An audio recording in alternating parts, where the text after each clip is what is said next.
Hello friends, welcome to my YouTube channel which is Bhagyashree study point. कैसे हो आप सब लोग? आई होप आप सब लोग बहुत अच्छे होंगे, मज़े में होंगे। तो फ्रेंड्स, आज की इस वीडियो में हम देखने वाले हैं लास्ट 6 मंथ के करंट अफेयर्स के क्वेश्चंस जो कि सभी एग्जाम्स के लिए इंपॉर्टेंट होने वाले हैं। फ्रेंड्स, मैंने सारे क्वेश्चंस इंपॉर्टेंट और सेलेक्टिव लिए हैं। अगर आप किसी भी कॉम्पिटिटिव एग्जाम की तैयारी करते हैं तो ये क्वेश्चंस आपके लिए काफ़ी ज़्यादा हेल्पफुल रहने वाले हैं। तो हर एक क्वेश्चन का डिटेल एनालिसिस करके पढ़ेंगे। सारे इंपॉर्टेंट क्वेश्चन ये लिए गए हैं फ्रेंड्स, ठीक है। तो वीडियो स्टार्ट करने से पहले जिस किसी ने भी चैनल को सब्सक्राइब नहीं किया है तो पहले चैनल को सब्सक्राइब करके बेल आइकन को ऑल पर प्रेस जरूर करें, जिससे आपको आगे आने वाले वीडियो का नोटिफिकेशन सबसे पहले मिल सकेगा। तो चलिए फ्रेंड्स, वीडियो को स्टार्ट करते हैं। तो पहला क्वेश्चन है, भारत ने जूनियर वर्ल्ड वुशु चैंपियनशिप 2024 में कितने पदक जीते हैं? ऑप्शन ए 5, बी 7, सी 9 या डी है 10। राइट आंसर हो जाएगा ऑप्शन बी हो जाएगा, 7 पदक जीते हैं वुशु चैंपियनशिप में भारत ने। तो इम्पोर्टेंट पॉइंट्स में देख लो, भारतीय टीम ने ब्रुनेई में आयोजित है जूनियर वर्ल्ड वुशु चैंपियनशिप में 7 पदक जीते हैं और भारत ने 2 स्वर्ण, 1 रजत और 4 कांस्य पदक जो है वो प्राप्त किए हैं। आर्यन ने लड़कों की जूनियर 58 किलोग्राम श्रेणी में जो है वो स्वर्ण पदक जीता, जिसमें उन्होंने चीन की गोंग हुआनरान को हराया। और सौर्यन ने लड़कों की 58 किलोग्राम श्रेणी में एक और स्वर्ण पदक जीता, जिसमें उन्होंने ईरान के अली रेजा जमानी को हराया। नांग मिंगबी बोर फुकन ने ताओलू जियन शू श्री ग्रुप में रजत पदक प्राप्त किया। देखो नाम देखो कैसा है, नांग मिंगबी बुकन। तानिश नगर ने 56 किलोग्राम श्रेणी में कांस्य पदक जीता और अभिजीत ने 60 किलो, दिव्यांशी ने 60 किलो वुमन में, हीरवाज 52 किलो ने भी कांस्य पदक सबने प्राप्त किया और एक 24 सदस्यीय भारतीय टीम ने प्रतियोगिता में भाग लिया। तो सारे इंपॉर्टेंट पॉइंट्स भी आपको याद रखने हैं। हम फ्रेंड्स टॉप 40 क्वेश्चंस करेंगे, तो हर एक क्वेश्चन का जो है डिटेल एनालिसिस होगा, तो समझ लो 40 से डबल ट्रिपल क्वेश्चन इसमें आपके सॉल्व हो जाएंगे, ठीक है फ्रेंड्स। नेक्स्ट क्वेश्चन नंबर 2 है, लेप्टोस्पायरोसिस जो हाल ही में अभी समाचारों में देखा गया किस प्रकार के जीव द्वारा होता है? कौन? लेप्टोस्पायरोसिस। ऑप्शन से A bacteria, B virus, C fungus या डी है प्रोटोजोआ। तो सही आंसर हो जाएगा इसका ऑप्शन ए हो जाएगा, बैक्टीरिया, जीवाणु के द्वारा होता है। तो इंपॉर्टेंट पॉइंट्स में देख लो, पंजाब के मुख्यमंत्री जो कि हैं भगवंत मान को हाल ही में लेप्टोस्पायरोसिस का निधन हुआ। लेप्टोस्पायरोसिस एक बैक्टीरियल रोग है जो मनुष्य और जानवरों को प्रभावित करता और यह संक्रमित जानवरों की मूत्र या संदूषित वातावरण के संपर्क में आने से भी फैलता है। यह शरीर में कट या स्लीस में झिल्ली के माध्यम से प्रवेश कर सकता है और विश्व स्वास्थ्य संगठन इसे विशेष रूप से उष्ण कटिबंधीय क्षेत्रों में एक महत्वपूर्ण सार्वजनिक स्वास्थ्य चिंता के रूप में मान्यता देता है। इसके लक्षणों में क्या है? बुखार है, मांसपेशियों में दर्द और गंभीर मामलों में जिगर को नुकसान शामिल है। नेक्स्ट क्वेश्चन नंबर 3 है, सारथिन 1.0 पहल का उद्देश्य क्या है जिसे हाल ही में सामाजिक न्याय और अधिकारिता विभाग और नालसा के द्वारा शुरू किया गया? ऑप्शन से ए देश की जीडीपी को बढ़ाना, बी जागरूकता और कानूनी सहायता के माध्यम से वंचित समुदायों को सशक्त बनाना, सी भारत में पर्यटन को बढ़ावा देना या डी है युवाओं में डिजिटल साक्षरता को बढ़ाना। राइट आंसर ऑप्शन बी हो जाएगा, जागरूकता और कानूनी सहायता के माध्यम से वंचित समुदायों को सशक्त बनाना। नोट्स एंड इंपॉर्टेंट पॉइंट्स में सामाजिक न्याय और अधिकारिता विभाग और राष्ट्रीय विधिक सेवा प्राधिकरण है नालसा ने सारथिन 1.0 पहल शुरू की है, जिसका उद्देश्य कि अनुसूचित जातियों, ट्रांसजेंडर्स और घुमंतू जनजातियों जैसे वंचित समुदायों को सशक्त बनाना। इस पहल का उद्देश्य जागरूकता बढ़ाना और कानूनी सहायता प्रदान करना ताकि सामाजिक कल्याण योजनाओं तक प्रभावी पहुंच को बढ़ावा दिया जा सके। ये कार्यपालिका और न्यायपालिका के बीच सहयोग को सुगम बनाता है ताकि सामाजिक न्याय को आगे बढ़ाया जा सके। और 1987 के विधिक सेवा प्राधिकरण अधिनियम के तहत स्थापित है। नालसा पात्र व्यक्तियों को मुफ्त कानूनी सेवाएं प्रदान करता और लोक अदालतों का आयोजन करता है। नेक्स्ट क्वेश्चन है, क्वेश्चन नंबर 4 है, हाल ही में किस संगठन ने वर्ल्ड डेवलपमेंट रिपोर्ट WDR जारी की है? ऑप्शन से ए वर्ल्ड बैंक, बी अंतर्राष्ट्रीय मुद्रा कोष, सी खाद्य और कृषि संगठन या डी है संयुक्त राष्ट्र पर्यावरण कार्यक्रम। तो राइट आंसर ऑप्शन ए हो जाएगा, वर्ल्ड बैंक ने वर्ल्ड डेवलपमेंट रिपोर्ट जारी की है। इंपॉर्टेंट पॉइंट्स में देख लो, वर्ल्ड बैंक की नवीनतम वर्ल्ड डेवलपमेंट रिपोर्ट मध्यम आय जाल पर केंद्रित है, जिसमें बताया गया कि वर्तमान में इस जाल में फंसी अर्थव्यवस्थाओं को प्रगति करने में लगभग 75 साल लग सकते हैं। 1987 से वर्ल्ड बैंक ने अर्थव्यवस्थाओं को 4 श्रेणियों में वर्गीकृत किया: उच्च आय, उच्च मध्यम आय, निम्न मध्यम आय और निम्न आय। जबकि उच्च आय वाले देशों की संख्या 41 से बढ़कर 86 हो गई है और निम्न आय वाले देशों की संख्या 49 से घटकर 26 हो गई। वर्तमान में 108 मध्यम आय वाले देश हैं जो वैश्विक जनसंख्या का 75% हिस्सा बनाते हैं और वैश्विक में लगभग 38% का योगदान जीडीपी में करते हैं। नेक्स्ट क्वेश्चन नंबर 5 है, हाल ही में भारत की पहली सुपर कैपेसिटर विनिर्माण सुविधा का उद्घाटन कहाँ किया गया? Option A Kannur Kerala, B Indore Madhya Pradesh, उज्जैनी तमिलनाडु या डी है Nashik Maharashtra. Right answer option A हो जाएगा कन्नूर केरल में। इंपॉर्टेंट पॉइंट्स में केरल के मुख्यमंत्री हैं पिनाराई विजयन ने कन्नूर केरल में कैल्ट्रॉन में भारत की पहली सुपर कैपेसिटर विनिर्माण सुविधा का उद्घाटन किया है। यह संयंत्र इसरो के सहयोग से और 42 करोड़ रुपए की प्रारंभिक निवेश के साथ में जो है विकसित किया गया। यह केरल के इलेक्ट्रॉनिक्स उद्योग को बढ़ावा देगा जो रक्षा और इलेक्ट्रिक वाहनों जैसे क्षेत्रों का समर्थन करेगा। और इस सुविधा का लक्ष्य है प्रतिदिन 2000 सुपर कैपेसिटर का उत्पादन करना जो वैश्विक मानकों को पूरा करता है। मुख्यमंत्री है पिनाराई विजयन ने कैल्ट्रॉन और अन्य इलेक्ट्रॉनिक्स इकाइयों के आधुनिकीकरण के लिए अतिरिक्त 1000 करोड़ रुपए के निवेश की घोषणा की, जिसमें 395 करोड़ रुपए की मास्टर प्लान जो है वो शामिल है। लक्ष्य क्या है? केरल को इलेक्ट्रॉनिक्स विनिर्माण का केंद्र बनाना है। नेक्स्ट क्वेश्चन नंबर 6 है, हाल ही में उत्तराखंड में कौन सा जानवर जिसे आमतौर पर रेटल कहा जाता है कैमरे में रिकॉर्ड किया गया? Option A panda, B sloth, C honey badger या डी है koala. Right answer option C हो जाएगा हनी बेजर। इंपॉर्टेंट पॉइंट्स में 7 जनवरी 2024 को उत्तराखंड की तराई पूर्व वन प्रभाग में पहली बार हनी बेजर जिसे रेटल भी कहा जाता है कैमरे में रिकॉर्ड किया गया और इस दुर्लभ दृश्य को 26 सितंबर 2024 को जर्नल ऑफ थ्रेटेंड टैक्सा में प्रकाशित किया गया। हनी बेजर जो वन्यजीव संरक्षण अधिनियम की अनुसूची 1 के तहत संरक्षित है और शारदा नदी नहर के पास देखा गया। हालांकि इसे IUCN द्वारा कम चिंता के रूप में सूचीबद्ध किया गया, लेकिन इसे भारत में बहुत कम देखा जाता है। नेक्स्ट क्वेश्चन नंबर 7 है, सार्कोपॉड जो हाल ही में समाचारों में देखा गया क्या है? Option A euthanasia device, B spacecraft, C invasive weed या डी है large language model. Right answer option A euthanasia device. Important points में स्विस पुलिस ने 23 सितंबर 2024 को सुसाइड पॉड नामक सार्कों का उपयोग करने वाली 64 वर्षीय अमेरिकी महिला की मृत्यु से जुड़े 4 लोगों को गिरफ्तार किया। यूथेनेशिया में एक डॉक्टर द्वारा घातक दवा दी जाती, जबकि सहायक मृत्यु में व्यक्ति को चिकित्सा समर्थन के साथ स्वयं घातक पदार्थ लेने की अनुमति होती है। तो सार्कोपॉड जो डॉक्टर फिलिप निट्स्के द्वारा बनाया गया यूथेनेशिया डिवाइस से शांतिपूर्ण और नियंत्रित सहायक आत्महत्या के लिए डिज़ाइन किया गया है। यह गरिमा के साथ मृत्यु को बढ़ावा देता है, लेकिन इसका कानूनी दर्जा स्थान के अनुसार भिन्न होता है। यह पॉड पोर्टेबल है, जिससे व्यक्ति बिना चिकित्सा सहायता के स्वतंत्र रूप से अपने जीवन का अंत कर सकते हैं। नेक्स्ट क्वेश्चन नंबर 8 है, किस संगठन ने जैव विविधता नीतियों को सुलभ बनाने के लिए National Biodiversity Strategy and Action Plans Tracker विकसित किया है? Option A United Nations Environment Programme, B है World Wildlife Fund for Nature, C International Union for Conservation of Nature या डी है World Bank. Right answer is option B हो जाएगा World Wildlife Fund for Nature WWF। तो National Biodiversity Strategy and Action Plans Tracker दिखाता है कि केवल 10% देश COP16 से पहले अपनी जैव विविधता प्रतिबद्धताओं को पूरा करते हैं। ये उपकरण world Wildlife Fund for nature द्वारा बनाए गए जो Kunming Montreal global biodiversity framework के साथ संरेखित national Biodiversity Strategy and Action plans की प्रगति की निगरानी करने में मदद करता है। इसका उद्देश्य जैव विविधता नीतियों को स्पष्ट और सुलभ बनाना है, जिससे पारदर्शिता और जवाबदेही को बढ़ावा मिले। NBSAPs देशों के लिए जैव विविधता हानि को संबोधित करने, कार्रवाई को प्रेरित करने और पारिस्थितिकी तंत्र पुनर्स्थापन और वन्यजीव संरक्षण के लिए धन जुटाने के लिए आवश्यक मार्गदर्शक के रूप में कार्य करता है।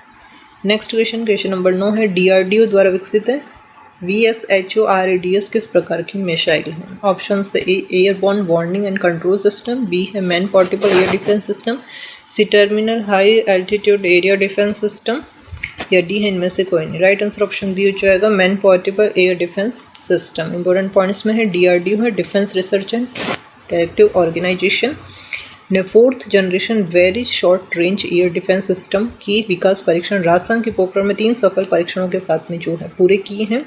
और VSHORAD एक man portable air defence system है, जिससे कम ऊंचाई पर हवाई खतरों को कम दूरी पर निष्क्रिय करने के लिए डिज़ाइन किया गया। इसे डीआरडीओ की रिसर्च सेंटर इमारत हैदराबाद द्वारा उद्योग भागीदारों के साथ में विकसित किया गया। इस मिसाइल में मिनिएचराइज्ड रिएक्शन कंट्रोल सिस्टम और इंटीग्रेटेड एवियोनिक्स जैसे उन्नत तकनीकों का समावेश है और ये ड्यूल थ्रस्ट सॉलिड मोटर द्वारा संचालित होती है। नेक्स्ट क्वेश्चन नंबर 10 है। हाल ही में मध्य प्रदेश में है एक स्मारक से सम्मानित रानी दुर्गावती किस वंश से संबंधित है? ऑप्शन ए कुषाण वंश, बी चंदेला, सी मराठा या डी है नंद वंश। राइट आंसर ऑप्शन बी हो जाएगा चंदेला वंश से। इंपॉर्टेंट पॉइंट्स में है मध्य प्रदेश कैबिनेट ने गोंड रानी दुर्गावती के लिए एक स्मारक और उद्यान बनाने के लिए 100 करोड़ रुपए की परियोजना को मंजूरी दी है। रानी दुर्गावती गढ़ा कटंगा के गौड़ साम्राज्य की रानी थी और महोबा के चंदेला वंश की वंशज थी। उनका जन्म 5 अक्टूबर 1524 को कलिंजर बांद्रा यूपी में हुआ था जो चंदेला वंश का हिस्सा था। नेक्स्ट क्वेश्चन नंबर 11 है। किस संगठन ने भारतीय सेना को पहला आकाशतीर वायु रक्षा प्रणाली सफलतापूर्वक प्रदान किया? Option A defence research and development organisation, B है Hindustan Aeronautics, C Bharat Electronics या डी है Bharat Heavy Electronics. Right answer option C हो जाएगा Bharat Electronics Limited, BEL. Important points में भारत इलेक्ट्रॉनिक्स लिमिटेड ने भारतीय सेना को वायु रक्षा नियंत्रण और रिपोर्टिंग प्रणाली के लिए 100 नियंत्रण केंद्र प्रदान किए। ये नियंत्रण केंद्र मिसाइल और रॉकेट हमलों जैसे हवाई खतरों से देश की सुरक्षा में महत्वपूर्ण भूमिका निभाएंगे। इस सफल डिलीवरी से भारत की सैन्य आत्मनिर्भरता को मजबूत करने की प्रतिबद्धता स्पष्ट होती है। ये भारत के सुरक्षा बुनियादी ढांचे के आधुनिकीकरण और समग्र सुरक्षा क्षमताओं को बढ़ाने पर भी जोर देता है। नेक्स्ट क्वेश्चन नंबर 12 है। चिंचोली वन्यजीव अभ्यारण्य जो हाल ही में समाचार में देखा गया था किस राज्य में स्थित है? ऑप्शन से महाराष्ट्र, बी कर्नाटक, से मध्य प्रदेश या डी है उड़ीसा। राइट आंसर हो जाएगा इसका ऑप्शन बी कर्नाटक में चिंचोली वन्यजीव अभ्यारण्य। इंपॉर्टेंट पॉइंट्स में है कल्याणा कर्नाटक क्षेत्र में स्थित चिंचोली वन्यजीव अभ्यारण्य में धोल पाए गए। ये अभ्यारण्य कर्नाटक के कलबुर्गी जिले में चंद्रमपल्ली बांध के आसपास जो है स्थित है और यह दक्षिण भारत का पहला सूक्ष्म भूमि वन्यजीव अभ्यारण्य जिसे 2011 में अधिसूचित किया गया था।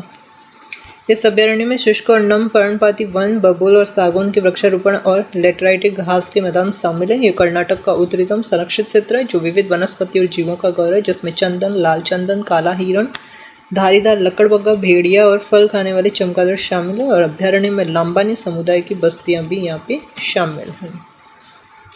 नेक्स्ट क्वेश्चन नंबर 13 है। क्लाउडिया शिनबाम जो है वो किस देश की पहली महिला राष्ट्रपति के रूप में किसने शपथ ली? ऑप्शन से Bahamas, B Mexico, C Vietnam या डी है Jamaica. Right answer option C हो जाएगा वियतनाम की पहली महिला राष्ट्रपति के रूप में शपथ ली है Claudia Sheinbaum. Sorry Mexico.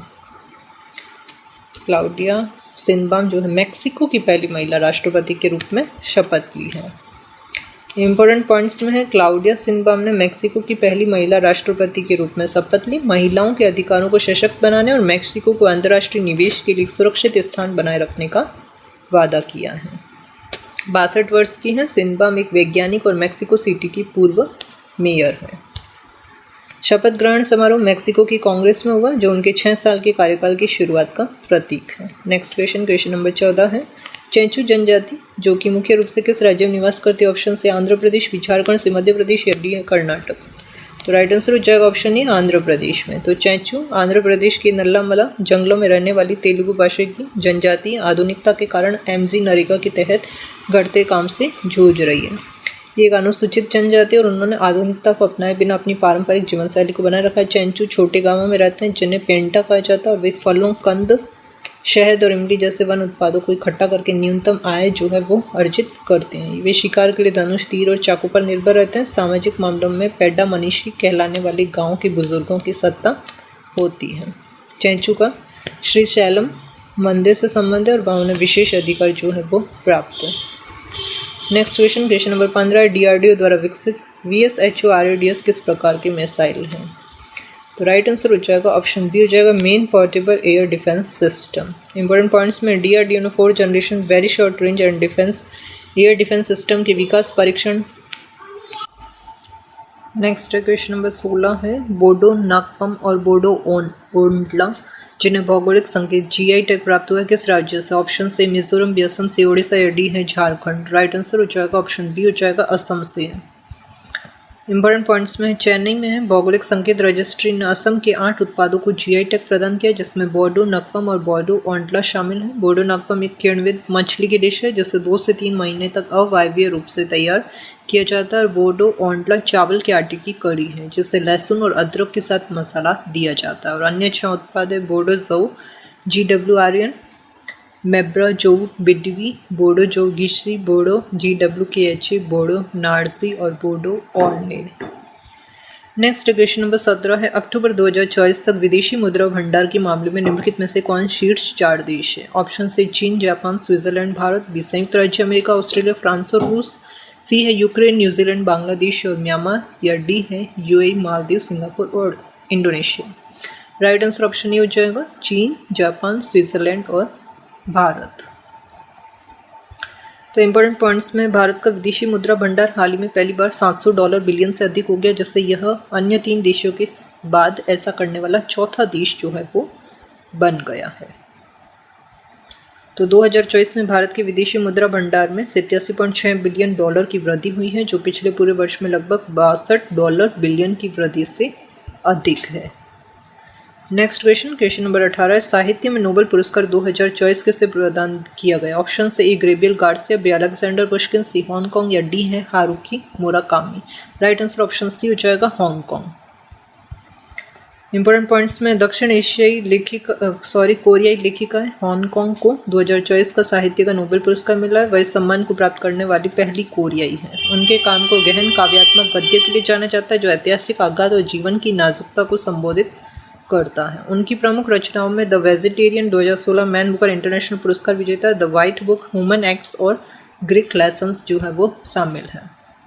Next है क्वेश्चन नंबर 19 है, पश्तून जातीय समूह मुख्य रूप से किन देशों में पाया जाता है? ऑप्शन से अफगानिस्तान और पाकिस्तान, बी तुर्की और ईरान, सी इराक और यूएई, या डी है सीरिया और सऊदी अरब। राइट आंसर ऑप्शन ये हो जाएगा अफगानिस्तान और पाकिस्तान।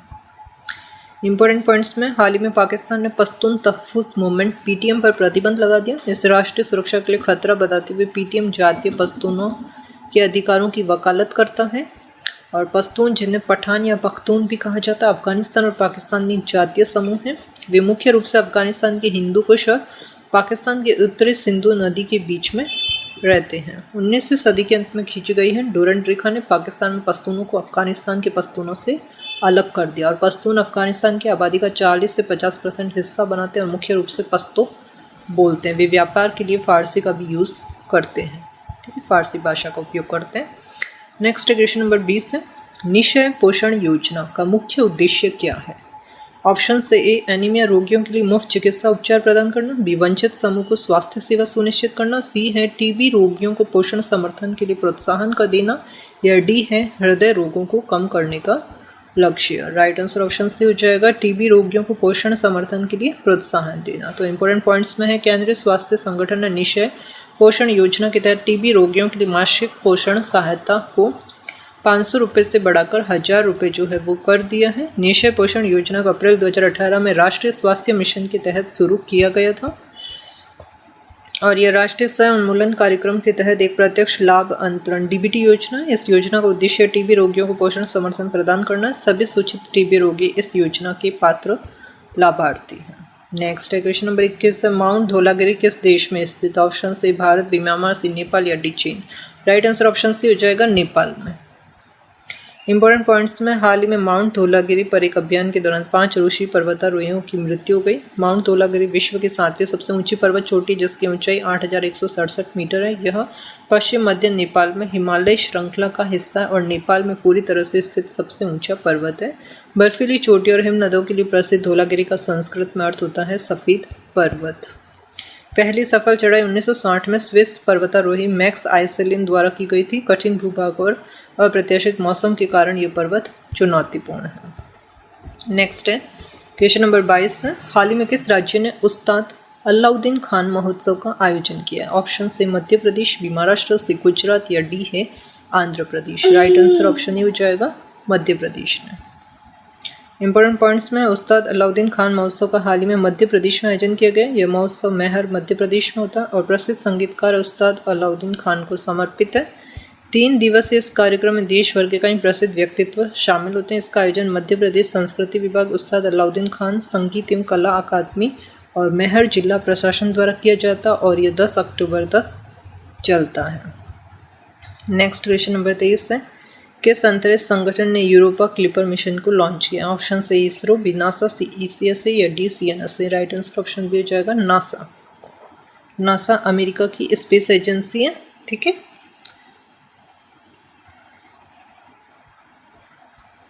तो इम्पोर्टेंट पॉइंट्स में है, नासा का है यूरोपा क्लिपर मिशन 10 अक्टूबर 2024 को लॉन्च हुआ।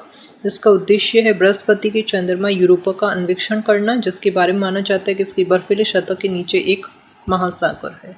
9 वैज्ञानिक उपकरणों से लैस यह अंतरिक्ष यान जीवन के संकेतों के लिए चंद्रमा के सतह और उपसतह का विश्लेषण करेगा। मंगल के विपरीत यूरोपा पर जीवन की संभावना इसकी बर्फ के नीचे तरल पानी से जुड़ी है, जो इस मिशन को बाह्य अंतरिक्ष में जीवन की संभावनाओं को समझने के लिए महत्वपूर्ण बनाता है। नेक्स्ट क्वेश्चन नंबर 25 है, पिनिकल्स डेजर्ट किस देश में स्थित है? ऑप्शन से ऑस्ट्रेलिया, बी चीन, सी मोरक्को या डी है रूस। राइट आंसर ऑप्शन ए हो जाएगा ऑस्ट्रेलिया। इंपॉर्टेंट पॉइंट्स में, हाल ही में साइंस एडवांसेस में प्रकाशित शोध ने कास्ट परिदृश्यों की डेटिंग के लिए एक नई विधि पेश की है, विशेष रूप से लोहे से भरपूर नॉड्यूल का विश्लेषण करके। ये नॉड्यूल पश्चिम ऑस्ट्रेलिया के नामबोंग नेशनल पार्क के पिनिकल्स डेजर्ट में पाए जाते हैं, जो इन अद्वितीय भूवैज्ञानिक संरचनाओं को आकार देने वाली जलवायु स्थितियों की जानकारी देते हैं। अध्ययन से पता चला है नॉड्यूल लगभग 1 लाख साल पहले तीव्र अपक्षय की अवधि के दौरान बने थे, जो लगभग 5-4 वर्षों में इस क्षेत्र का सबसे लंबा समय था। इस डेटिंग विधि को समझने में हमें पिछले जलवायु परिवर्तन और पारिस्थितिक तंत्र पर उनके प्रभावों का ज्ञान बढ़ाने में मदद मिलती है। नेक्स्ट क्वेश्चन नंबर 26 है, रत्तापानी वन्यजीव अभयारण्य किस राज्य में स्थित है? ऑप्शन से गुजरात, बी राजस्थान, सी मध्य प्रदेश या D Uttar Pradesh. Right answer option C हो जाएगा मध्य प्रदेश में। इंपॉर्टेंट पॉइंट्स में, मध्य प्रदेश में स्थित है रत्तापानी वन्यजीव अभयारण्य राज्य का 8वां टाइगर रिजर्व बनने जा रहा है और ये रायसेन, सीहोर और भोपाल जिलों में लगभग 3500 वर्ग किलोमीटर क्षेत्र में फैला है। इसमें 1500 वर्ग किलोमीटर का क्वार टाइगर क्षेत्र होगा और 2000 वर्ग किलोमीटर बफर जोन के रूप में होगा। अभयारण्य में 40 बाघ रहते हैं। 12 और बाघ आसपास के क्षेत्रों में अक्सर घूमते रहते हैं। ये पर्यटन और स्थानीय अर्थव्यवस्था को बढ़ावा देगा और सरकारी फंडिंग भी बढ़ेगी। अभयारण्य में 150 से अधिक पक्षी प्रजातियों सहित विविध वन्यजीव हैं। क्वेश्चन नंबर 27 से, टेलीमेनस पहल किस क्षेत्र से संबंधित? ऑप्शन से कृषि, बी मानसिक स्वास्थ्य से शिक्षा या डी है खेल। राइट आंसर ऑप्शन बी हो जाएगा मानसिक स्वास्थ्य से। इंपॉर्टेंट पॉइंट्स में, स्वास्थ्य और परिवार कल्याण मंत्रालय ने विश्व मानसिक स्वास्थ्य दिवस मनाया और टेलीमेनस के 2 साल पूरे होने का जश्न मनाया। इस वर्ष की थीम है कार्यस्थल पर मानसिक स्वास्थ्य को प्राथमिक देने का समय।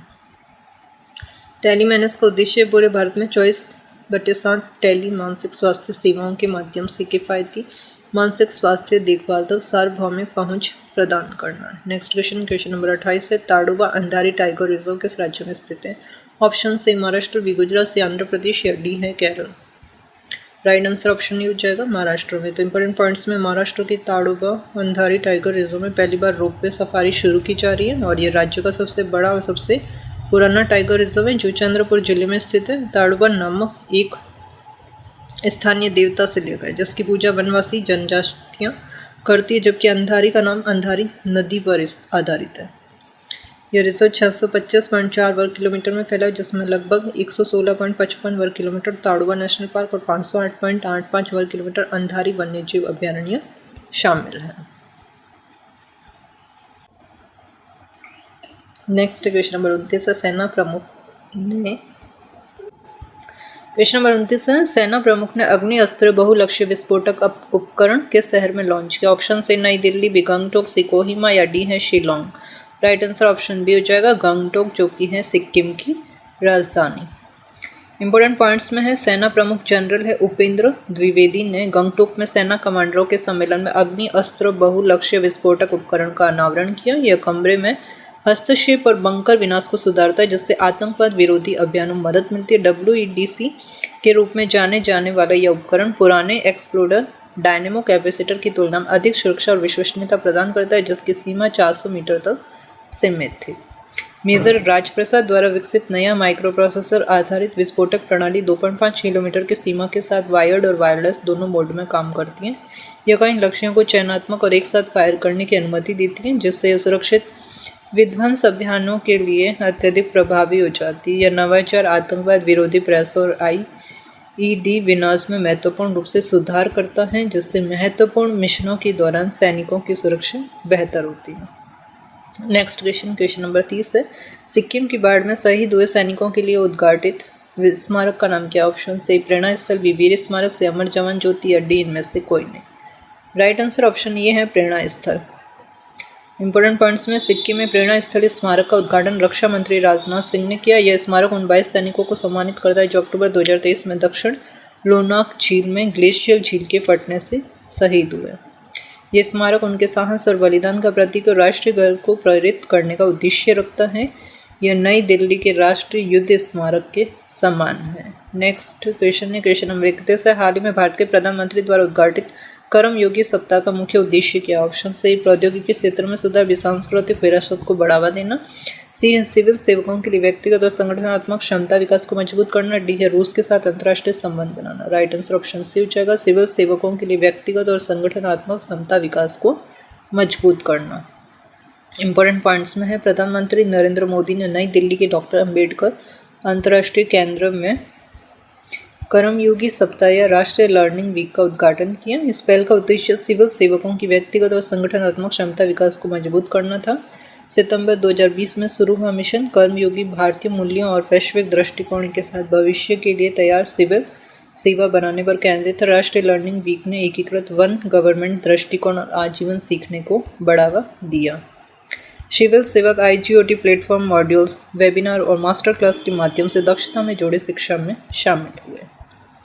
नेक्स्ट है क्वेश्चन नंबर 32 है, शिक्षा को पायलट एक AI संचालित डिजिटल सहायक लॉन्च किया। ऑप्शन से कर्नाटक, बी महाराष्ट्र, सी ओडिशा, या D Rajasthan. Right answer option ही हो जाएगा कर्नाटक। इंपॉर्टेंट पॉइंट्स में, शिक्षा को पायलट एक AI संचालित डिजिटल सहायक है जिसे कर्नाटक के स्कूल शिक्षा मंत्री मधु बंगारप्पा ने लॉन्च किया। इसे माइक्रोसॉफ्ट रिसर्च इंडिया और शिक्षण फाउंडेशन के सहयोग से विकसित किया गया है। इसका उद्देश्य शिक्षकों को व्यक्तिगत पाठ्य योजना तैयार करने में मदद करके सीखने के परिणामों को पढ़ाना। यह उपकरण कक्षा 5 से 10 तक के छात्रों के लिए गणित और विज्ञान जैसे विषयों का समर्थन करता है, जो सरकारी स्कूलों के शिक्षकों की विविध कक्षाओं को प्रबंधित करने की अनोखी चुनौतियों का सामना करता है। नेक्स्ट है क्वेश्चन नंबर 33 है, हाल ही में वृद्ध व्यक्तियों के अधिकारों पर राष्ट्रीय सम्मेलन कहाँ आयोजित किया गया था? ऑप्शन से नई दिल्ली, बी चेन्नई, सी हैदराबाद, या डी है बेंगलुरु। राइट आंसर ऑप्शन ही हो जाएगा नई दिल्ली में। इंपॉर्टेंट पॉइंट्स में, राष्ट्रीय मानवाधिकार आयोग ने अपने 31वें स्थापना दिवस पर वृद्ध व्यक्तियों के अधिकारों पर एक कार्यक्रम और राष्ट्रीय सम्मेलन का आयोजन नई दिल्ली के विज्ञान भवन में किया। NHRC की स्थापना 12 अक्टूबर 1993 को हुई थी और भारत के उपराष्ट्रपति श्री जगदीप धनखड़ जो है वो मुख्य अतिथि थे। उन्होंने कहा कि भारत का मानवाधिकार रिकॉर्ड विशेष रूप से अल्पसंख्यकों, हाशिए पर और कमजोर समूहों के लिए अद्वितीय है। बढ़ती वृद्ध जनसंख्या कई अवसर और चुनौतियां प्रस्तुत करती है। आयोग ने वृद्धों के अधिकारों की सुरक्षा के लिए कोर ग्रुप का गठन और दिशा निर्देश जारी करने जैसे कदम उठाए। नेक्स्ट क्वेश्चन नंबर 34 है, जैव विविधता पर सम्मेलन है CBD की पार्टियों के 16वें सम्मेलन COP16 की शुरुआत कहाँ हुई थी? ऑप्शन से ए लंदन यूनाइटेड किंगडम, बी है काली कोलंबिया, सी नई दिल्ली भारत, या डी है मॉस्को रूस। राइट आंसर ऑप्शन बी हो जाएगा काली कोलंबिया में। इंपॉर्टेंट पॉइंट्स में, जैव विविधता पर सम्मेलन की पार्टियों के 16वें सम्मेलन की शुरुआत काली कोलंबिया में हुई थी। CBD के 196 सदस्य देश है और यह प्रकृति संरक्षण पर सबसे व्यापक बाध्यकारी अंतर्राष्ट्रीय समझौता है। इसे 1992 में रियो डी जेनेरो में आयोजित UN पर्यावरण और विकास सम्मेलन में हस्ताक्षर के लिए खोला गया था। CBD का उद्देश्य क्या? जैव विविधता का संरक्षण, सतत उपयोग को बढ़ावा देना और आनुवंशिक संसाधनों से लाभों का उचित बंटवारा सुनिश्चित करना है। इसकी शासी निकाय COP हर 2 साल में प्रगति की समीक्षा और प्राथमिकताएं तय करने के लिए मिलती है। सचिवालय मॉन्ट्रियल जो कि कनाडा में स्थित है और कार्टेजिना नागोया प्रोटोकॉल के माध्यम से कार्यान्वयन का समर्थन करता है। नेक्स्ट क्वेश्चन नंबर 35 है, किस राज्य सरकार ने सरकारी अस्पतालों में क्रॉनिक किडनी रोगियों के लिए मुफ्त डायलिसिस की घोषणा की? ऑप्शन से गुजरात, बी राजस्थान, सी हरियाणा, या D Uttar Pradesh. Right answer option C हो जाएगा हरियाणा।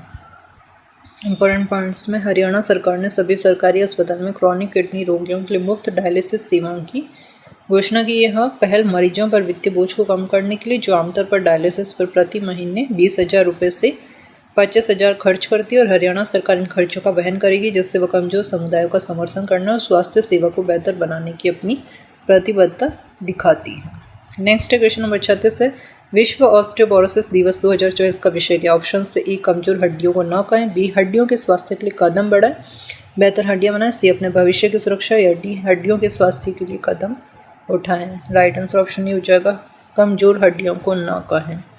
इंपॉर्टेंट पॉइंट्स में विश्व ऑस्टियोपोरोसिस दिवस हर साल 20 अक्टूबर को ऑस्टियोपोरोसिस और मेटाबॉलिक हड्डी रोगों के बारे में जागरूकता बढ़ाने के लिए मनाया जाता है। अंतर्राष्ट्रीय ऑस्टियोपोरोसिस फाउंडेशन द्वारा आयोजित इस अभियान में 90 से अधिक देशों में स्थानीय पहल के साथ समुदायों को शामिल किया जाता है। ऑस्टियोपोरोसिस हड्डियों को कमजोर कर देता है, नाजुक हो जाती है, विशेष रूप से रजोनिवृत्ति के बाद महिलाओं और बुजुर्गों में फ्रैक्चर का खतरा बढ़ जाता है। यह दिवस 1996 में यूके में शुरू हुआ था, 1997 में IUF ने इसे संभाला। 2024 का विषय कमजोर हड्डियों को न कहें, हड्डियों की स्वास्थ्य की सुरक्षा और फ्रैक्चर के खतरे को कम करने के लिए सक्रिय उपायों की आवश्यकता पर जोर देता है।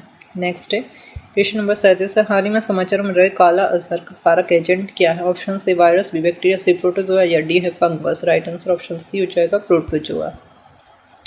इंपॉर्टेंट पॉइंट्स में भारत सार्वजनिक स्वास्थ्य समस्या के रूप में काला अजहर के उन्मूलन के करीब है। लगातार 2 वर्षों तक मामले की संख्या प्रति 10,000 में से 1 कम रही है, जो WHO उन्मूलन मानदंडों को पूरा करती है। काला अजहर या विसरत लीशमैनियासिस प्रोटोजोआ परजीवी लीशमैनिया डोनावानी के कारण होता है और संक्रमित मादा सैंड फ्लाई के द्वारा फैलता है।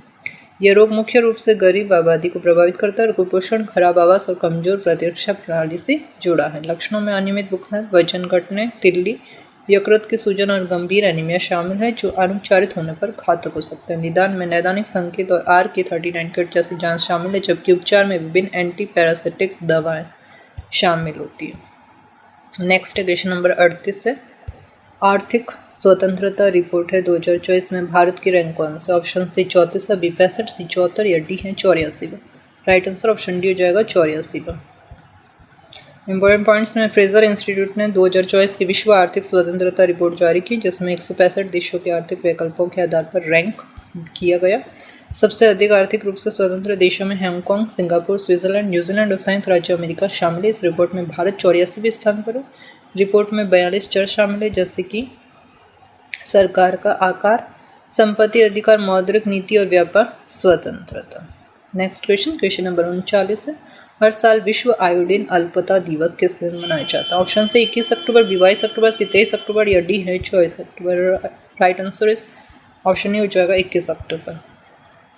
तो 21 अक्टूबर को विश्व आयोडीन अल्पता दिवस मनाया जाता है, ताकि स्वास्थ्य के लिए आयोडीन के महत्व के बारे में जागरूकता बढ़ाई जा सके। आयोडीन थायराइड हार्मोन T3 और T4 बनाने के लिए आवश्यक है, जो चयापचय को नियंत्रित करते हैं, चयापचय होगा, और भ्रूण और शिशु के विकास का समर्थन करते हैं। यह खाद्य पदार्थों और आयोडीन युक्त नमक में पाया जाता है, मुख्य रूप से पेट में आयोडाइड के रूप में अवशोषित होता है और थायराइड द्वारा इसका उपयोग किया जाता है। आयोडीन की कमी बौद्धिक विकलांगता का प्रमुख रोके जाने योग्य कारण है। नेक्स्ट है, लास्ट क्वेश्चन होगा क्वेश्चन नंबर 40, 18वें प्रवासी भारतीय दिवस की मेज़बानी कौन सा शहर करेगा? ऑप्शन से A Odisha, B Bhubaneswar, C Kolkata, D है Bhopal. Right answer option B हो जाएगा भुवनेश्वर, जो कि ओडिशा की राजधानी है।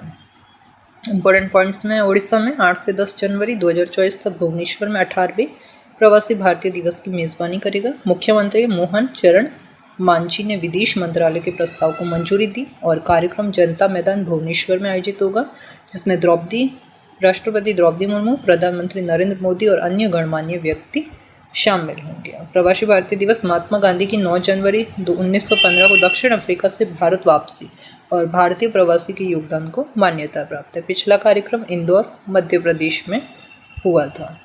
ठीक है फ्रेंड्स, तो ये थे top 40 important questions last 6 month के। ठीक है फ्रेंड्स, हमने हर एक क्वेश्चंस का डिटेल एनालिसिस किया है। तो आई होप फ्रेंड्स आपको ये क्वेश्चंस अच्छे लगे होंगे। क्वेश्चंस अच्छे लगे हैं तो वीडियो को लाइक जरूर करें। चैनल पर नए हो तो चैनल को सब्सक्राइब करके बेल आइकन को ऑल पर प्रेस जरूर करें, जिससे आपको आगे आने वाली वीडियो का नोटिफिकेशन सबसे पहले मिल सकेगा। और इस वीडियो की PDF के लिए आप टेलीग्राम चैनल जरूर ज्वाइन करें, जिसका लिंक वीडियो के डिस्क्रिप्शन बॉक्स में दिया हुआ है। ठीक है फ्रेंड्स, और टेलीग्राम के साथ साथ इंस्टाग्राम को भी ज्वाइन करें, इंस्टाग्राम पेज को भी फॉलो कर लीजिए। वहाँ पे भी आपको लेटेस्ट अपडेट्स मिलती रहेगी। ठीक है। और फ्रेंड्स, जिस किसी ने भी अक्टूबर का मंथली करंट अफेयर्स के क्वेश्चंस नहीं देखे हैं तो वो जाके ज़रूर देखें। ठीक है। प्लेलिस्ट बनी हुई वीकली और मंथली करंट अफेयर्स के नाम से, तो आप जाके वहाँ पे जितने भी मंथली पिछले करंट अफेयर्स के क्वेश्चंस हैं वो सारे जाके देखिए, आपके आगे आने वाले और कॉम्पिटिटिव एग्ज़ाम के लिए इम्पोर्टेंट होंगे। ठीक है। और कोई क्वेश्चन, कोई क्वेरी हो तो कमेंट बॉक्स में आप पूछ सकते हो मुझसे। ठीक है फ्रेंड्स, तो थैंक यू, आज के लिए इतना ही। मिलती हूँ नेक्स्ट वीडियो में, तब तक के लिए wish you all the best.